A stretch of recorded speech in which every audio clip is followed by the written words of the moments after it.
Rugby, Jason Taumalolo's defection having an impact on Kiwi schoolboy rugby stars.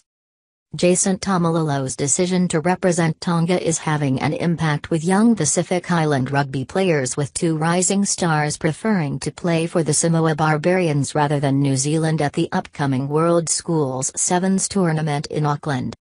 Saia Togoi'u and Jeremiah Mua, two of rugby's hottest young prospects, were both selected to play for the NZ Condors Invitational team but have instead chosen to represent the Samoan side when the second edition of the tournament kicks off at Sacred Heart College on December 16.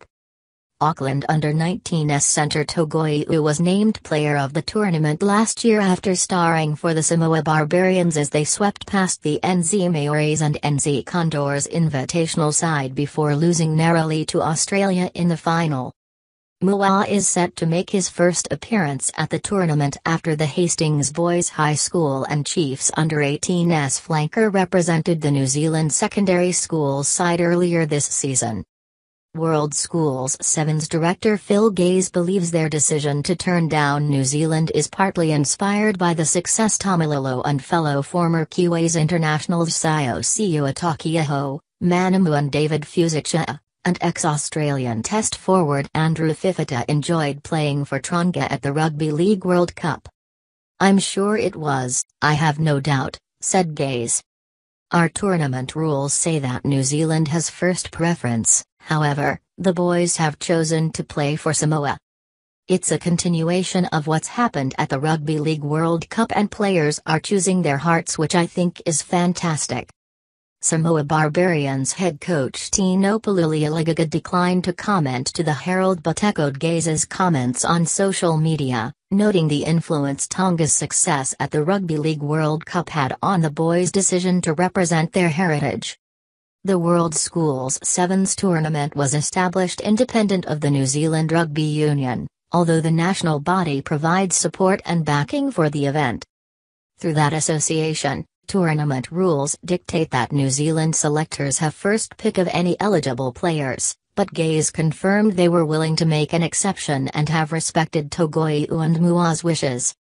"Our tournament selectors and coaches for the New Zealand team have said they are fine with those two players playing for Samoa," he said. "If they were not fine, then those boys would have had the option of only playing for the New Zealand Condors team or not playing in the tournament at all. But the New Zealand selectors and coaches said, hey, we're up for the challenge, we don't mind that the boys are playing for Samoa." The pair's decision will not impact in their future ambitions, with Gaze confirming restrictions around eligibility would only come into play for an Olympic event or an All Blacks national side. "No, it doesn't affect them. Even at under-20 level in rugby union, those boys could play for Samoa 1 year and then for New Zealand next year." Gaze hopes the tournament can also leverage support from the Pacific Island communities in a similar way to how Samoan and Tongan fans got behind their teams throughout the Rugby League World Cup. How good was that within the Rugby League World Cup, with that support, and if we can fill a whole stand at Sacred Heart with Tongan flags, that would be outstanding as well. "We have spoken to the two Tongan coach and said we want as many people from the Tongan community as possible and bringing their flags. They're tapping into their Tongan community and trying to get people along to support their team."